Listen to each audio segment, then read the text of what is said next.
এই দুনিয়ার জমিনে আল্লাহ রাব্বুল ইজ্জত ওয়াল জালাল ইউসুফ আলা নবিয়ুনা আলাইহিস সালাতু ওয়াস সালামকে যখন মিশরের ক্ষমতা দিলেন, ইউসুফ আলাইহিস সালাতু ওয়াস সালাম যখন ক্ষমতার মালিক হয়ে গেলেন, আস্তে আস্তে করে দুনিয়ার জমিনে কষ্ট করেছেন, নির্যাতনের শিকার হয়েছেন, ধৈর্য ধারণ করেছেন। আল্লাহ তাআলা তাকে দুনিয়ার জমিনে ক্ষমতা দিলেন। ইউসুফ আলাইহিস সালাতু ওয়াস সালাম যখন ক্ষমতার মালিক হয়ে গেলেন, এরপরে মিশরে দুর্ভিক্ষ দেখা দিল। দুর্ভিক্ষের কারণে মানুষের ঘরে খাবার নাই, আশেপাশের দেশগুলো দুর্ভিক্ষে জর্জরিত হয়ে গেল। ইউসুফ আলাইহিস সালাতু ওয়াস সালাম সবার কাছে খাবার পৌঁছে দিতে লাগলেন। আমি ঘটনা বলছি না, আমি মূল উদ্দেশ্য বোঝাতে চাই। ইউসুফ আলাইহিস সালাতু ওয়াস সালাম একটা স্বপ্ন দেখেছিলেন। স্বপ্ন দেখবার কারণে তার ভাইয়েরা তার উপরে ক্ষিপ্ত হয়ে গেলেন। তিনি দেখলেন চন্দ্র সূর্য তাকে সেজদা করে, 12টা 10টা তারকাও তাকে সেজদা করে। স্বপ্নের কথা বাবার কাছে বলেছিলেন। বাবা যখন কথার জবাব দিচ্ছিলেন, তার ভাইয়েরাও শুনে ফেলেছিল। শুনবার কারণে ইউসুফকে কেমনে মারা যায়, আপন ভাইয়েরা যখন ফোন দিয়ে আটলো কেমনে মারা যায়, এক পর্যায়ে আপন ভাইয়েরা ইউসুফ আলাইহিস সালাতু ওয়াস সালামকে উলঙ্গ করে গর্তে ফেলে দিল। আল্লাহ রাব্বুল ইজ্জতুল জালালের কাছে ধৈর্য ধারণ করলেন। আল্লাহ বললেন, ইউসুফ রে, তুমি ধৈর্য ধারণ করো। যারা তোমাকে আজকে উলঙ্গ করে নির্যাতন করে আজকে গর্তের ভিতরে ফেলে দিয়েছে, এমন একদিন আসতেও পারে আমি আল্লাহ তাদেরকে তোমার কদমে হাজির করতে পারি। আল্লাহ পারেন কি পারেন না? পারেন কি পারেন না? আজকে আপনি দোকানের মালিক, 10 বছর পরে হতে পারেন আপনার দোকানের কর্মচারী দোকানের মালিক হতে পারে, আর আপনি মালিক কর্মচারী হয়ে যেতে পারেন। কে করতে পারে? ইউসুফ আলাইহিস সালাতু ওয়াস সালাম এক পর্যায়ে রাজ সিংহাসনের মালিক হলেন, দেশের ক্ষমতার মালিক হলেন। দুর্ভিক্ষ দেখা দিল, আর ওই তার ভাইয়েরা যারা তাকে নির্যাতন করে গর্তের মধ্যে গোলাম বলে ফেলে দিয়ে বিক্রি করেছিল, আল্লাহ তাআলা তাদেরকে বস্তা ভিক্ষার ছালা ধরাইয়া, ভিক্ষার থালা ধরাইয়া, ভিক্ষার বেগ হাতে ধরাইয়া ইউসুফের কাছে পাঠাইয়া দিলেন। আজকে ইউসুফ বাদশাহ, আর তারা ভিখারির বেশে ইউসুফের কাছে রিলিফের জন্য যায়। আল্লাহু আকবার। ইউসুফ যখন দান করতে লাগলেন, এমন সময় একজন ব্যক্তি এসে ডাক দিয়ে বলছে, ইউসুফ তুমি আমাকেও দান করো। ইউসুফ আলাইহিস সালাতু ওয়াস সালাম বললেন, যারা বন্টন করে দিচ্ছে তাদেরকে বলেন এই গোলামকে 1 সা দিয়ে দাও। 1 সা মানে 3 কেজি বা এর চাইতে কিছু বেশি। 3 কেজি গম জব এগুলা দিয়ে দাও, বা এর চাইতে বেশি কিছু দিয়ে দাও। তাকে দেওয়া হলো, সে আবার হাত পেতে বলছে আমাকে আবার দাও। ইউসুফ আলাইহিস সালাতু ওয়াস সালাম বললেন, তোমরা তাকে আবার দিয়ে দাও। সে আবার বলছে আমাকে আবার দাও। ইউসুফ বললেন, পুরা দুনিয়ায় দুর্ভিক্ষ, তোমাকে যদি বারবার দিতে থাকি তাইলে পাবলিককে কি দিব? লোকটা ব্যাগ রেখে দাঁড়িয়ে গিয়েছে, আর ডাক দিয়ে বলছে, ইউসুফ রে, তুমি যদি আমার সম্পর্কে জানতে, তুমি যদি আমার পরিচয় জানতে পারতে, তাহলে তুমি আমাকে বারবার দিতে না, একবার এমন দিয়ে দিতে, এমন বেশি করে দিতে, তোমার যা আছে সব আমাকে দিয়ে দিতে। ইউসুফ বললেন, তুমি কে? তোমাকেই যে এত বেশি দেওয়া লাগবে। দেখেন না আমাদের দেশে রিলিফ বন্টন করতেছে, গরিবরা পাইব, এরা ধনীরাও লাইন ধরে, না দিলে চিনেননি আমারে। কথা কন না কেন? আমার চিনেন না, আমি কে? হেও রিলিফ নিত। আমার মুসলমান বন্ধুগণ, কথাগুলো দিল দিয়া শোনেন। এক পর্যায়ে ইউসুফ দাঁড়িয়ে গেলেন, বললেন, শোনো, কে তুমি যে তুমি বারবার পরিচয় দিচ্ছ? তোমাকে আমি চিনি না। কে তুমি? চাইলেই তোমাকে সব দিয়ে দিব, আমি তো তোমাকে চিনলাম না। লোকটা চোখের পানি ছেড়ে দিয়েছে, আর ডাক দিয়ে বলছে, ইউসুফ আমি সেই আল্লাহর গোলাম। যখন তোমাকে জুলাইখা জেনার তুহমত দিয়েছিল, তুমি আজিজে মিশরের দরজায় দাঁড়াইয়া ছিলে, তোমাকে হত্যা করা হবে, ফাঁসি দেওয়া হবে, তোমার পক্ষে সাক্ষী দেওয়ার মতো কেউ ছিল না, তোমার চরিত্রের সার্টিফাই করার জন্য কেউ ছিল না। তুমি জুলাইখার সঙ্গে জেনা করনি, জুলাইখাকে স্পর্শ করনি, জুলাইখা তোমার বিরুদ্ধাচরণ করেছে, তোমার চরিত্র নষ্ট করবার পরিকল্পনা করেছে।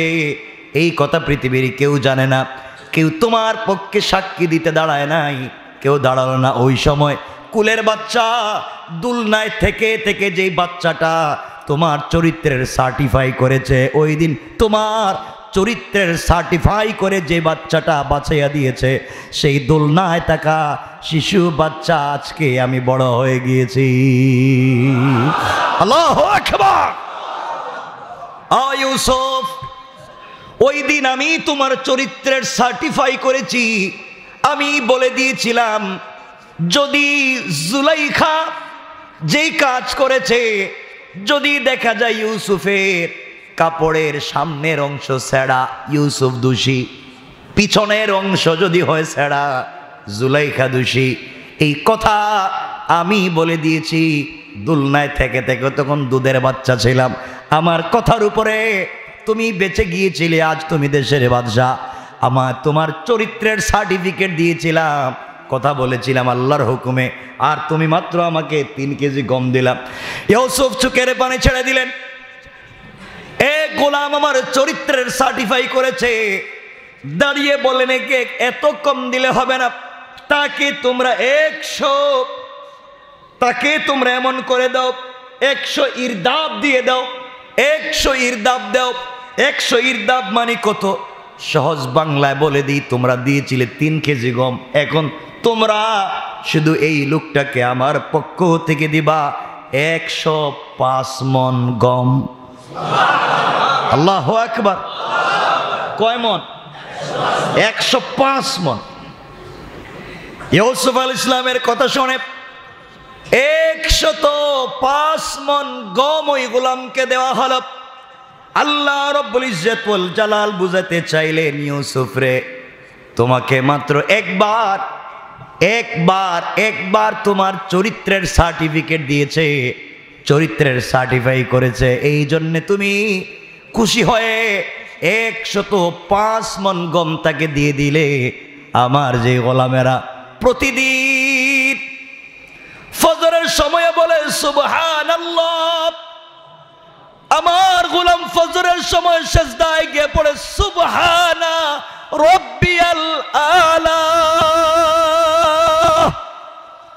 আমার গোলাম ফজরের রুকুতে গিয়ে পড়ে সুবহানা রাব্বিয়াল আলা। আমার গোলাম যোহরের সময় পড়ে সিজদায় গিয়ে পড়ে সুবহানা রাব্বিয়াল আলা, রুকুতে গিয়ে পড়ে সুবহানা রাব্বিয়াল আযীম। যোহরে পড়ে, আসরে পড়ে, মাগরিবে পড়ে, এশায় পড়ে। আমার গোলাম প্রতিদিন কতবার আমার চরিত্রের সার্টিফাই করলো। আমার গোলাম আমাকে প্রতিদিন কতবার বলছে, আল্লাহ তুমি পবিত্র। ফজরে বলে, যোহরে বলে, আসরে বলে, মাগরিবে বলে, এশায় বলে, দাঁড়াইয়া বলে, অর্ধ বাঁকা হইয়া বলে, আমার কদমের সিজদায় পড়ে চোখের পানি ছেড়ে কান্না করে সিজদায় গিয়ে যখন পড়ে সুবহানা রাব্বিয়াল আলা।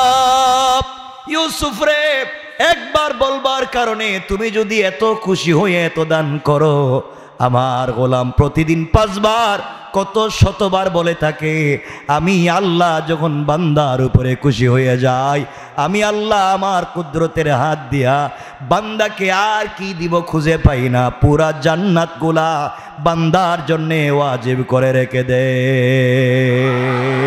আল্লাহু আকবার। তোমাকে একবার বলেছে, তোমার চরিত্রের সার্টিফাই করেছে, আর আমার গোলাম প্রতিদিন কত শতবার বলে যায়। এই জন্য রাসূল পাক সাল্লাল্লাহু আলাইহি ওয়াসাল্লাম বলে দিয়েছেন, আমার আবু হুরায়রা এমন হয়ে গিয়েছে আবু হুরায়রা প্রতিদিন শুধুমাত্র সুবহানাল্লাহ, আলহামদুলিল্লাহ, আল্লাহু আকবার এক একটা শব্দ প্রতিদিন পড়তেন 12,000 বার। আল্লাহু আকবার। কয় হাজার? কথা বলেন, কয় হাজার? 12,000 বার। এই জন্যে সুবহানাল্লাহ, আলহামদুলিল্লাহ, আল্লাহু আকবার সুযোগ পাইলেই পড়েন, সুবহানাল্লাহ পড়তে থাকেন। ইউসুফকে যদি একবার সুবহানাল্লাহ পবিত্রতা বলার কারণে এত দান করে, আল্লাহ বলছেন তাইলে আমি কেমন দিব? আমার বান্দা ফজর থেকে ঈশা বলতেই আছে সুবহান রাব্বিল আযীম, বলতেই আছে সুবহান রাব্বিল আলা। আল্লাহু আকবার জুড়ে পড়েন না, আল্লাহু আকবার। আর জুড়ে বলেন না, আল্লাহু আকবার। আল্লাহ আমাদেরকে দিবেন, কথা বলেন দিবেন, বলেন দিবেন। বিশ্বাস নাই? বিশ্বাস নাই? তাহলে রুকুতে গিয়ে তাড়াহুড়া করেন কেন? যে এখনই উঠে যাই, ইমাম সাহেব একটু দেরি করলে এত গরম হন কেন? সেজদায় গিয়ে একটু দেরি হইলে এত গরম হন কেন? এখানে তো তাড়াহুড়া কেন? আল্লাহর সাথে কথা বলতেছেন, পৃথিবীর কেউ নাই, একটু বেশি সময় নিয়ে কথা বলেন ইনশাআল্লাহ। এটাই তো জায়গা, রবের সঙ্গে কথা বলার জায়গা, তাড়াহুড়া করবার জায়গা নয়।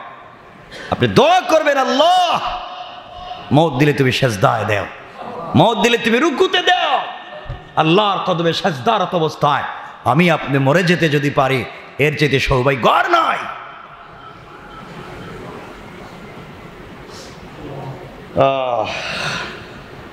এই জন্যে আল্লাহ আমাদেরকে কবুল করো, পড়েন আমিন। আপনারা শুনেছেন রাসূল পাক নামাজে দাঁড়াতে দাঁড়াতে পা মুবারক ফুলে যেত। আল্লাহ রসুল সেজদায় গিয়ে নামাজ পড়তে পড়তে মুখ দিয়া নাক মুখ লাল হয়ে রক্তের মতো হয়ে যেত। শুনেন নাই? এজন্য আমরা লম্বা সেজদা করব। আওয়াজে মনে হইলে সম্ভবই না, মনে সকলে জোরে বলেন ইনশাআল্লাহ। যখনই সুযোগ পাবেন তখনই সেজদায় পড়ে যাবেন, যখনই নিজে সুযোগ পাবেন তখনই সেজদায় পড়ে যাবেন। মানুষ সব সময় বিপদে পড়লে আসমানের দিকে তাকায়, নাইলে তাকায় না। একজন মানুষ যখন সাগরে ডুবে যাচ্ছে, কোনো তীর নাই, কোনো কোল কিনারা নাই, তখন এই গোলাম কোন দিকে তাকায়?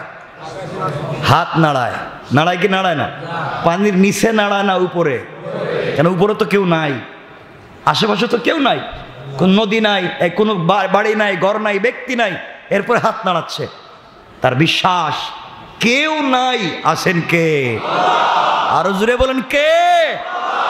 আপনি এটা চিন্তা করেন যে আমি গুনার সাগরে ডুবে গিয়েছি, আমি গুনার সাগরে হাবুডুবু খাচ্ছি, কেউ নাই।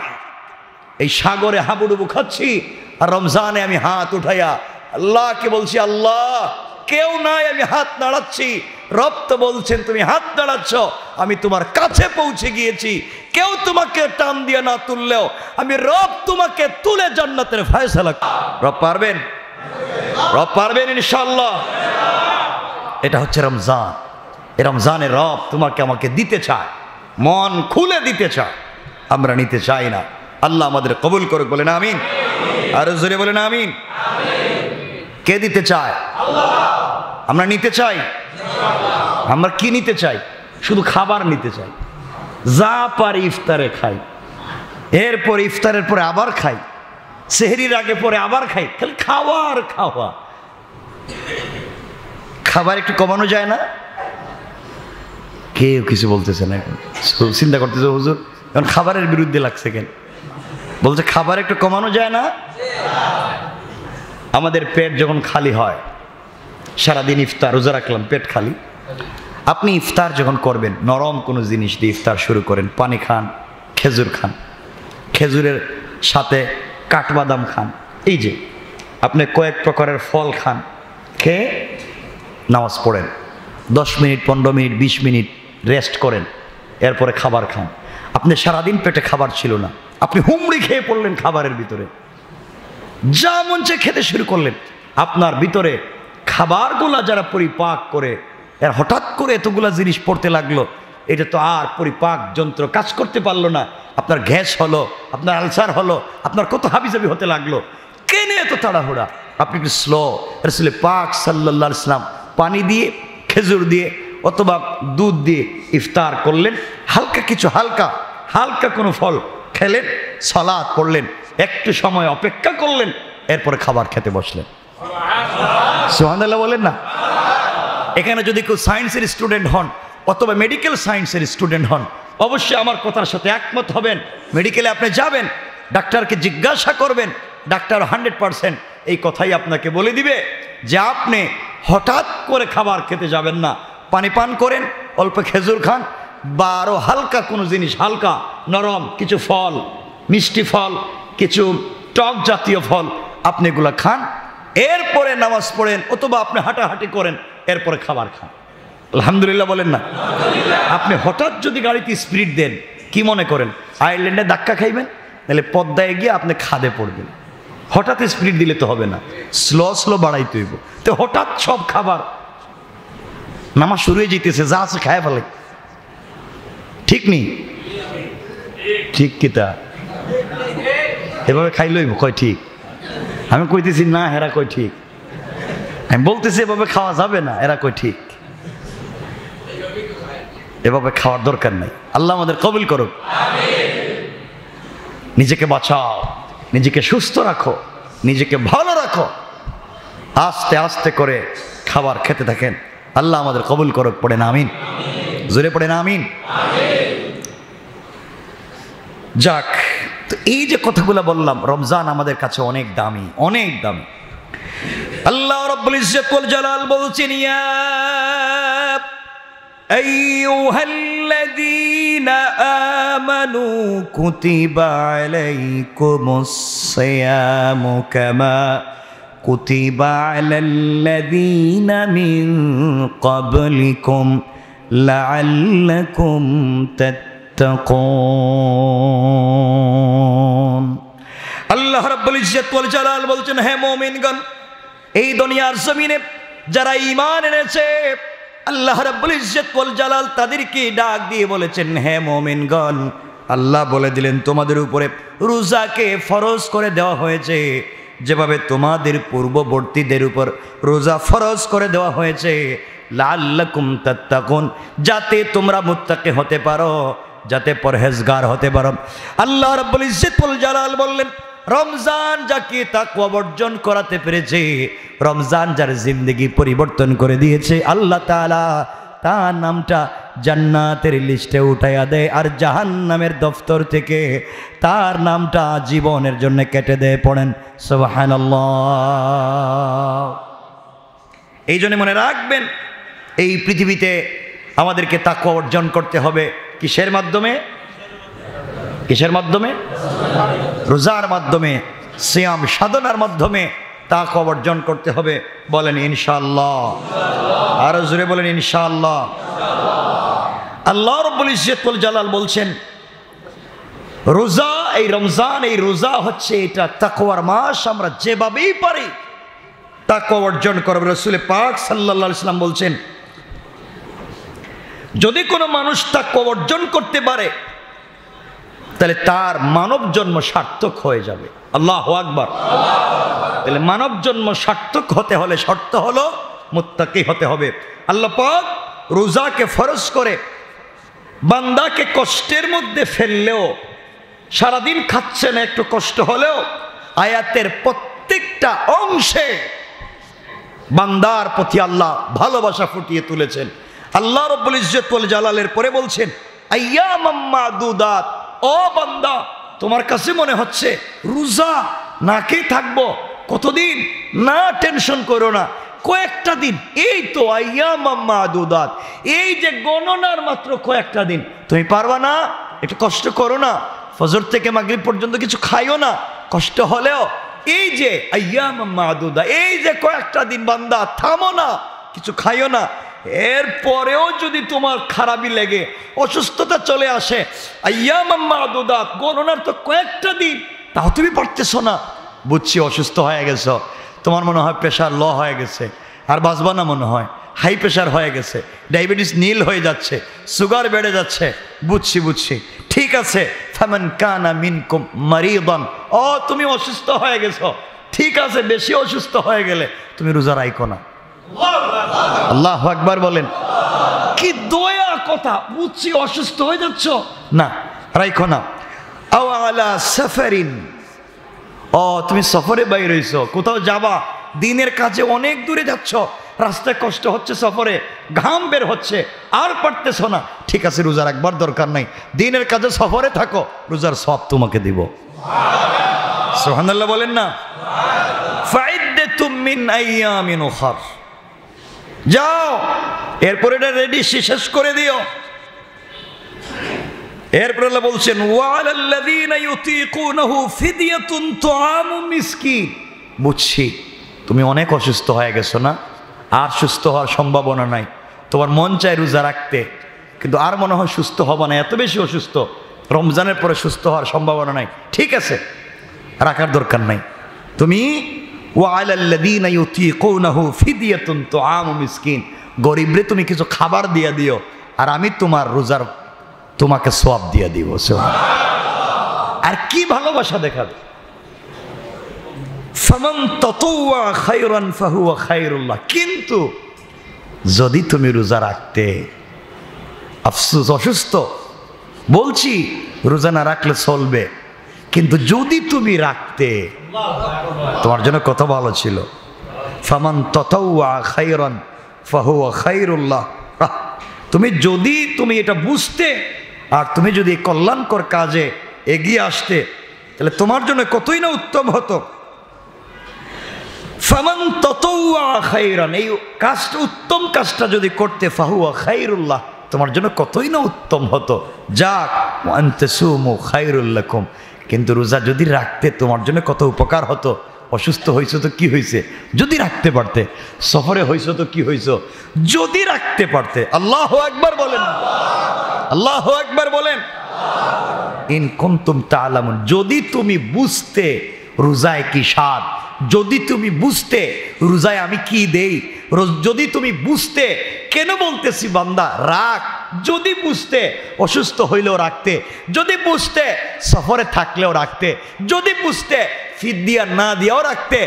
রাসূল সাল্লাল্লাহু আলাইহি ওয়াসাল্লামকে হাদিসে কুদসিতে আল্লাহ বলছেন, যদি বুঝতে ব্যাখ্যা কি, রাসূলকে আল্লাহ হাদিসে কুদসিতে বলছেন পুরা পৃথিবীতে বান্দা যত নেক আমল করে আমি ফেরেশতাদের মাধ্যমে তাদেরকে বদলা দেই, আর যখন বান্দা আমার জন্য রোজা রাখে, আস-সাওমু লি ওয়া আনা আজজি বি, বান্দা যখন আমার জন্য রোজা রাখে তখন আমি দেওয়ার মতো বদলা আর কিচ্ছু পাই না, আমি নিজে আমার বান্দাকে বদলা দেই। কেউ কেউ বলেছেন, আল্লাহ বলেছেন আমি নিজে বান্দার রোজার বদলা হয়ে যাই।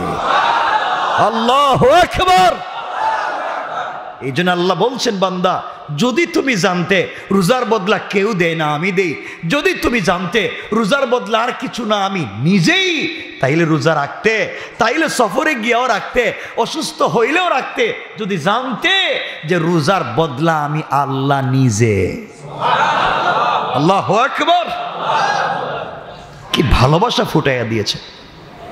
যাক আমরা এই কথার দিকে যাচ্ছি না, লম্বা হয়ে যাবে।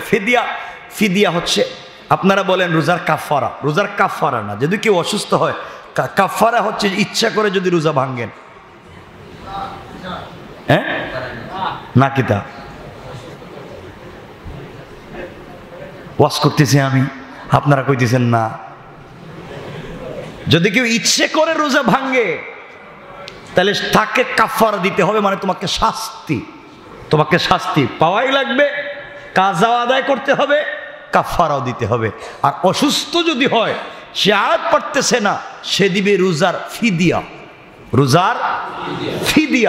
রোজার বদলা ফিদিয়া দিবে। ফিদিয়া কেমনে? আপনি রোজার ফিদিয়া দিবেন, একটা রোজার বদলা কয় টাকা?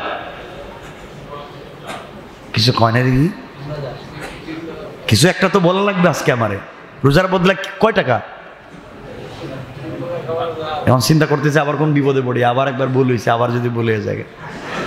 রোজার ফিদিয়া হচ্ছে আপনি যেভাবে খান, আপনি যেই সোসাইটি মেনটেন করেন, আপনি যেই সামাজিকতা রক্ষা করে চলেন, রোজার ফিদিয়াও সেম। অর্থাৎ রোজার ফিদিয়া হচ্ছে একজন মিসকিনকে প্রতিদিনের খাবারের পয়সা দেওয়া, এখন আপনার প্রতিদিন 2 বেলা বা 3 বেলায় পয়সা লাগে, আপনি রেস্টুরেন্টে গিয়ে খাইলে কয় টাকা খাইবেন এক বেলা? 50-60 টাকা, কিছু কয় না দেখি। হ্যাঁ, 2-4-500 নিচে হবে আপনার এক অক্ত? হবে না। তাহলে আপনি যেভাবে খান 2 বেলায় এই পরিমাণ একজন মিসকিনকে দিতে হবে। আপনার যদি মনে হয় যে আমি যে সামাজিকতা রক্ষা করে চলি, আমার 2 বেলায় 1000 টাকা লাগবে আমার খাইতে, তাইলে আপনি রোজার বদলা দিবেন 1000, অর্থাৎ 30টায় 30,000। আর আপনি যদি মনে করেন না আমি 2 বেলায় খাই 50 টাকা, কয় টাকা? তাহলে আপনি 50 টাকাই দিবেন।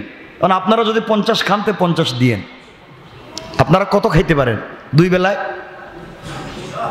কেউ কই না, কয় না এখন। হ্যাঁ, কেউ 500, কেউ 1000, কারো তো এক বেলারই তো লাগে 5000। এখন আপনার আছে কয়েকশো কোটি টাকার মালিক, আপনিও দিবেন 40 টাকা। যে রিক্সা চালায় হেও দিব 40, তাহলে কোটি টাকা বাদ দিয়ে রিক্সা চালাও। আপনি যখন ফিতরা দিতে যাবেন রমজান ঈদের সময়, রিক্সাওয়ালাওদের 70, আপনি 1000 কোটি টাকার মালিক, আপনিও 70, রিক্সাওয়ালার আপনার মধ্যে ব্যবধান কি? কথা বলেন না কেন? সব জায়গায় কৃপণী। মেয়ের বিয়ের সময় 10 কোটি টাকা খরচ করেন, নিজের বিয়ের সময় 20 কোটি, ছেলের বিয়ের সময় 50 লাখ খরচ করবেন, আর ফিতরা দেওয়ার সময় আপনি হয়ে যাবেন রিক্সাওয়ালা। কথা বলেন না কেন? এগুলো চলবে? এই জন্য আল্লাহ আলাদা আলাদা ক্রাইটেরিয়া দিয়েছেন। আপনি খেজুর দিবেন, জব দিবেন, কিসমিস দিবেন, আলাদা আলাদা ভাগ ভাগ করে দিয়েছেন। ইনশাআল্লাহ। কথা বুঝছেন নি? ইনশাআল্লাহ। কষ্ট পাইছেন আপনারা? দেওয়া লাগবে কেমনে? সমান না ব্যবধান? যে যে ক্লাসের আপনি সেই ক্লাস মেনটেন করবেন। আপনি একটা বিয়েতে যাবেন, একটা প্রোগ্রামে যাবেন, একটা সামাজিকতায় যাবেন, আপনি ক্লাস মেনটেন করে যান। দামি কাপড় পরেন, দামি পারফিউম দেন, দামি গড়ি পরেন, দামি গাড়ি নিয়ে যান। ওরে বাবা কি ক্লাস মেনটেন করেন, সব ঠিক। আর শুধু ফিতরা দেওয়ার সময় সব রিক্সাওয়ালা, এটা তো হইল না। এই জন্য সব জায়গায় ক্লাস মেনটেন করবো ইনশাআল্লাহ। আল্লাহ রাব্বুল ইজ্জত ওয়াল জালাল বললেন, রোজা দিয়ে বান্দাকে সাময়িক কষ্টের মধ্যে ফেলে দিলেও আল্লাহ তাআলা প্রত্যেকটা কথায় প্রত্যেকটা শব্দে ভালোবাসা ফুটাইয়া দিয়েছেন। আল্লাহ রাব্বুল ইজ্জত ওয়াল জালাল বললেন, তোমরা একটু একটু কষ্ট করো রোজা রেখে, আমি আল্লাহ রোজার মাধ্যমে এমন একটা জিনিস, মূল্যবান জিনিস তোমাদেরকে দিতে চাই। আসমান জমিন যা কিছু আছে, আসমান জমিন আরশ কুরসি লৌহ কলম যা কিছু আছে, সব কিছুর চাইতে দামি একটা জিনিস দিতে চাই। আল্লাহ রাসূল ডাক দিয়ে বলছেন, আল্লাহ তাআলা কষ্ট করে রোজা রাখলে দামি যে জিনিস দিবে, ওই জিনিসের নাম কি? আল্লাহ রাব্বুল ইজ্জত ওয়াল জালাল বলছেন, পয়গম্বরে আরবি বন্ধু আমার, আসমান জমিনের চাইতে দামি যেই জিনিসটা আমি আমার বান্দাকে রোজার বিনিময় দিতে চাই, তার নাম হলো তাকওয়া। আল্লাহ রাসূল বললেন তাকওয়া। তো এটা এত দামি হলো কেমনে? আল্লাহ রাব্বুল ইজ্জত ওয়াল জালাল বললেন, তাকওয়ার 3টা শক্তি। 1 নাম্বার হলো, যে ব্যক্তি তাকওয়া অর্জন করতে পারে রোজার মাধ্যমে, আমি আল্লাহ তাআলা স্বয়ং বান্দার জন্যে অভিভাবক হয়ে যায়। সুবহানাল্লাহ, জোরে পড়েন।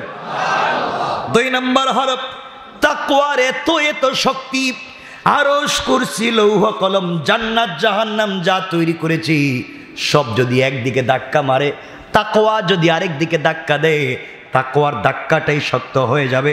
আল্লাহ বলেন, তাকওয়ার শক্তি এত বেশি, যেই ব্যক্তি তাকওয়া অর্জন করবে তার জন্যে অনন্ত কালের জন্যে 7টা জাহান্নামের আগুন নিভে যাবে। সুবহানাল্লাহ পড়েন।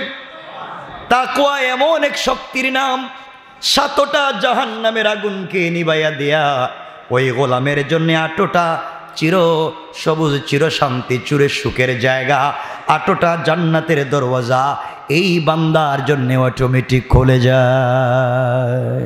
সুবহানাল্লাহ পড়েন। আল্লাহ রাসূল সাল্লাল্লাহু আলাইহি ওয়াসাল্লামকে আল্লাহ বললেন কোরআনে কারীমের 3 নম্বর সূরা, সূরা আলে ইমরানের 185 নম্বর আয়াতে আল্লাহ বলছেন ফামান যুহজিহা আনিন নার ওয়া উদখিলাল জান্নাতা ফাকাদ ফাজ। আল্লাহ রাব্বুল ইজ্জত ওয়াল জালাল বললেন, যাকে জাহান্নামের আগুন থেকে সরিয়ে দেওয়া হবে, জান্নাতে প্রবেশ করানো হবে, তার মতো সফল এই পৃথিবীতে আর কেউ নাই। পড়েন সুবহানাল্লাহ, আল্লাহু আকবার। আমরা সফল হতে চাই কি চাই না? কথা বলেন, চাই কি চাই না? সময় শেষ হয়ে গেছে। রোজা রাখার বিষয়টি হচ্ছে, ডাক্তারে বডিতে সুই ফুটানোর মতো, সুই দেয় না? সুই দেয়নি মাঝে মাঝে? এই সুই ফুটানোর মতো রোজার কষ্ট। ডাক্তার যে বডিতে সুই দেয়, শত্রুতা করে? বললেন না। ডাক্তার যে বডিতে সুই দেয়, শত্রুতা করে? দুশ্মনী করে না? রোগীর প্রতি ডাক্তারের মোহব্বত আছে বলে, ডাক্তার রোগীকে বাঁচাতে চায় বলে। কথা বলেন না কেন? কথা বলেন। তার রোগ দূর হয়ে যাক, সে সুস্থ হয়ে যাক, ডাক্তার দেহের চিকিৎসা করে, সুই দেয়, সেলাইন দেয়, অপারেশন করে। কেন? রোগ বাড়ার জন্যে না কমার জন্যে? সুস্থ করার জন্যে না অসুস্থতার জন্যে? আমাদের দেশে মাঝে মাঝে উল্টাপাল্টা হচ্ছে, এগুলো আবার বুঝছেন না আপনারা। আমাদের দেশে তো দেখবেন চিকিৎসা গেছেন, এনেস্থেশিয়া দিয়ে মানুষের মাইরে ফেলায়। কথা বলেন না কেন? আছে না নাই? এনেস্থেশিয়ার নাম করে মানুষকে মেরে ফেলছে, সুন্নতে খতনার নাম করে জীবন্ত বাচ্চাকে হত্যা করছে। আমার বন্ধুগণ, তো বাচ্চা ডাক্তার সুই দেয়, চিকিৎসা করে, রোগীকে অসুস্থতা বাড়াবার জন্যে না সুস্থ করার জন্যে? রোগীর প্রতি তার মোহাব্বত আছে না নাই? কথা বলেন। আস্তে আস্তে যেন সুস্থ হয়ে যায়, রোগীটা যেন ভালো হয়ে যায়, এজন্য আমার মতো ভালো চলতে পারে, এই জন্য ট্রিটমেন্ট দেয়, ঔষধ লিখে দেয়, চিকিৎসা দেয়। কোথায়? দেহে। কোথায়?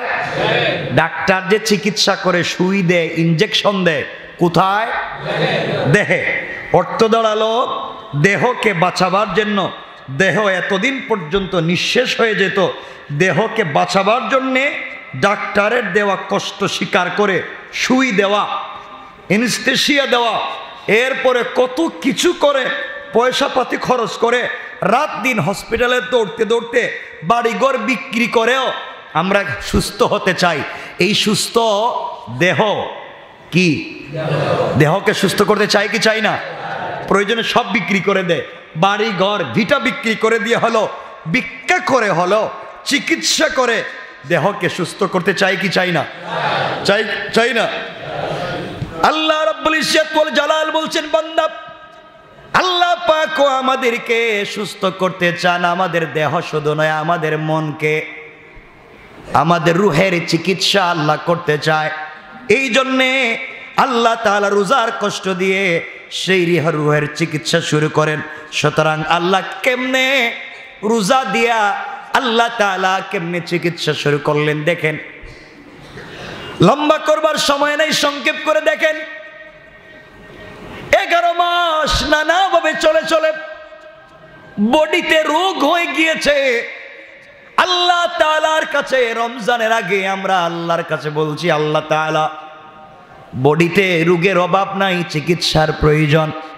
আল্লাহ রাব্বুল ইজ্জত ওয়াল জালাল বান্দাকে বলে দিলেন, বান্দারে দেখি তোমার কি রোগ হইছে।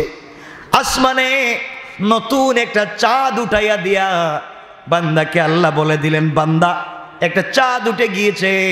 11 মাস তুমি জটিল কঠিন রোগে ভুগতেছিলা, 1 মাসের জন্যে তোমাকে হসপিটালে ভর্তি হওয়া লাগবে। সুবহানাল্লাহ বলেন। 1 মাসের জন্য কোথায় ভর্তি? আপনারা ভর্তি হন না? মাঝে মাঝে হয় কি হয় না? 1 মাসের জন্য আকাশের গায়ে একটি চাঁদ উঠিয়ে দিয়ে আল্লাহ নির্দেশনা জারি করেন, বান্দা, হাসপাতালে যেতে তোমার কষ্ট হবে, কারণ সেখানে আত্মীয় স্বজন বাড়িঘর কিছুই থাকবে না, আয় রোজগার বন্ধ হয়ে যাবে। তারপরও আছে সীমাবদ্ধতা, তাও আছে আহারের কষ্ট, তাও আছে গোসলের কষ্ট, বাচ্চাদেরকে কাছে পাবা না, স্ত্রীকে কাছে পাবা না, মন চাইলে কিছু খেতে পারবা না, তাও তোমাকে মাঝে মাঝে অ্যান্টিবায়োটিক দিবে, তাও মাঝে মাঝে কাটাছেড়া করবে, তাও তোমার মধ্যে আতঙ্ক আছে কখন কি হয়ে যায়, অর্থ নষ্ট হয়ে যায়, মনোবল ভেঙে যায়। তবুও বান্দা যেইভাবে দুনিয়ার ডাক্তারের কাছে চলে যায়, বান্দারে আমি আল্লাহ আসমানে একটা নতুন চাঁদ উঠাইয়া দেয়া 1 মাসের জন্য বান্দারি তোমাকে আমার হসপিটালে ভর্তি করে দিই, আর চিকিৎসা স্বরূপ তোমাকে কিছু জিনিস আমি দিয়ে দিই। ও বান্দা, তোমার মনে কষ্ট হতে পারে, আমরা এই জন্যে হসপিটালে ভর্তি হয়ে, আল্লাহ হাসপাতালে ভর্তি হয়ে আমরা কেন খুশি হয়ে যাব? আল্লাহ রব্বুল ইজ্জত ওয়াল জালাল জানিয়ে দিয়েছেন, কারণ দুনিয়ার জমিনে বেঁচে থাকবার জন্য রূহটাই হলো আসল। রূহ যদি না থাকে, বডিটাকে বলা হয় মরহুম, লাশ। কথা বলেন না কেন? লাশ মানে হচ্ছে লাশ হয়, লাশ আমরা সহজে বলে দিই, লাশ কিচ্ছু নাই।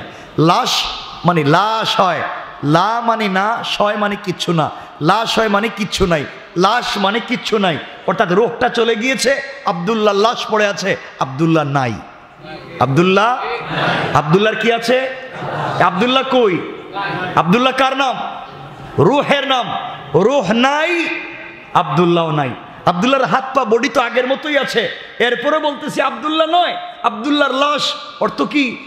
আব্দুল্লাহ চলে গিয়েছে, লাশটা পড়ে রয়েছে, এই জন্য এটার নাম লাশ হয়। এটার কোনো অস্তিত্ব নাই, রুহের অস্তিত্ব আছে। রুহকে কিয়ামতের দিন একত্রিত করে জিজ্ঞাসা করবেন, আমাদের হিসাব নিকাশ নেবেন। এই জন্যে আল্লাহ দেহের চিকিৎসা করবেন না, রুহের। সবাই বলেন, আবার বলেন। আমরা চিকিৎসা করাতে চাই কি চাই না? সবাই বলেন। একটু কষ্ট করতে হবে, ইনশাল্লাহ বলেন না? আমাদের রুহের চিকিৎসার জন্য একটু কষ্ট করতে হবে, বলেন ইনশাআল্লাহ। সবাই বলেন না? হাত উঠে বলেন ইনশাআল্লাহ। সবাই আওয়াজ করে বলেন আল্লাহ, আরো জোরে বলেন আল্লাহ। আমাদের রোজাকে কবুল করো, দেহ এবং মনকে তুমি কবুল করো, জাহান্নাম থেকে হেফাজত করো, জান্নাত ওয়াজিব করো, আমিন। দেখেন তো আল্লাহ কি বলছে,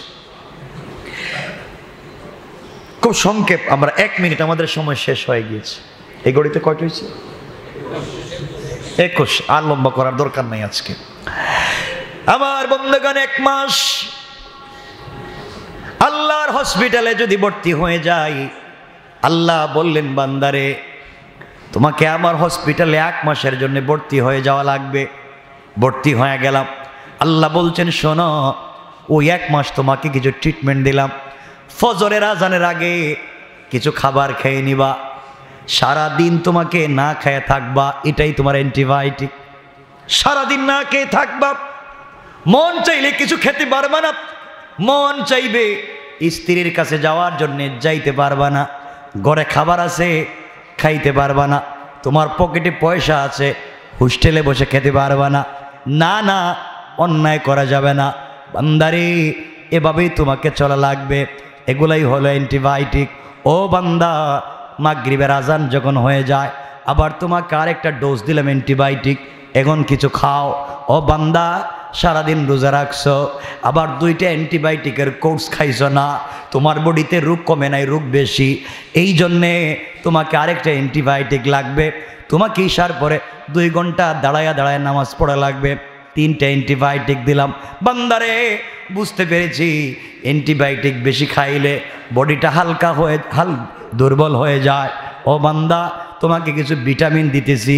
বান্দারে, তুমি রাত্রবেলা যখন শুয়ে যাইবা, শোয়ার আগে ইফতারের পরে তুমি কিছু তাসবিহ পড়ো, জিকির করো, সুবহানাল্লাহ পড়ো, আলহামদুলিল্লাহ পড়ো, এগুলা পড়তে থাকো।